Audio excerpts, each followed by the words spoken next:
ध्यान का महत्व हमारे जीवन में बहुत अधिक है। महात्मा बुद्ध की एक प्रेरक घटना से जुड़ी एक कहानी हमें यह समझाती है कि कैसे सही फोकस और समर्पण से जीवन को सफलता की ऊंचाइयों तक ले जाया जा सकता है। एक समय की बात है, महात्मा बुद्ध अपने शिष्यों के साथ उपदेश देने के लिए दूसरे नगर में जा रहे थे। काफी दूर चलने के बाद सभी शिष्य थक गए और उन्होंने फिर महात्मा जी से कहा, गुरुजी, यदि आपकी अनुमति हो तो कहीं रुककर कुछ देर आराम कर लें। वत्स, हम कोई उपयुक्त स्थान ढूंढेंगे और वहीं विश्राम करेंगे, महात्माओं ने कहा।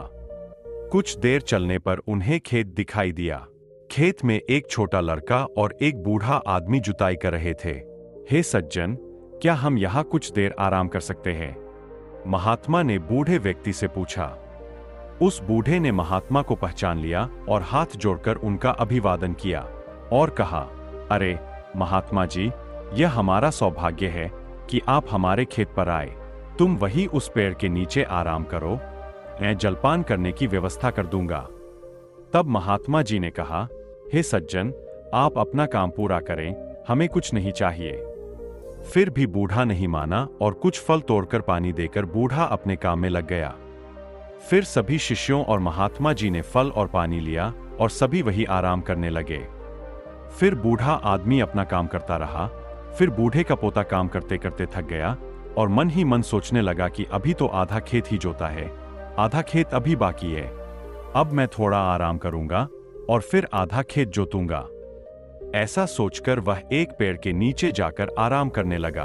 पेड़ की ठंडी हवा से बूढ़े आदमी के पोते की आंखों पर असर पड़ा, लेकिन बूढ़ा आदमी काम करता रहा। फिर जब तक बूढ़े का पोता सोकर उठा, तब तक बूढ़ा पूरा खेत जोत चुका था। वह दृश्य महात्मा जी और उनके शिष्यों ने देखा।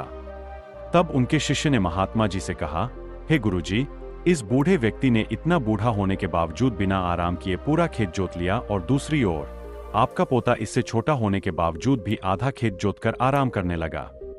हे वत्स, तुम ठीक कह रहे हो, लेकिन ऐसा इसलिए हुआ क्योंकि वह बूढ़ा व्यक्ति केवल खेत जोतने पर ध्यान दे रहा था, शरीर की थकान पर नहीं। महात्मा ने कहा, लड़के का ध्यान खेत जोतने पर नहीं था, बल्कि अपनी थकान पर था। यह हमें सिखाता है कि अपना ध्यान हमेशा लक्ष्य पर रखें, कहीं और नहीं।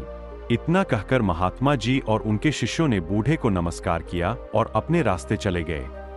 इस कहानी के माध्यम से हमने सफल जीवन के लिए ध्यान और समर्पण के महत्व को देखा।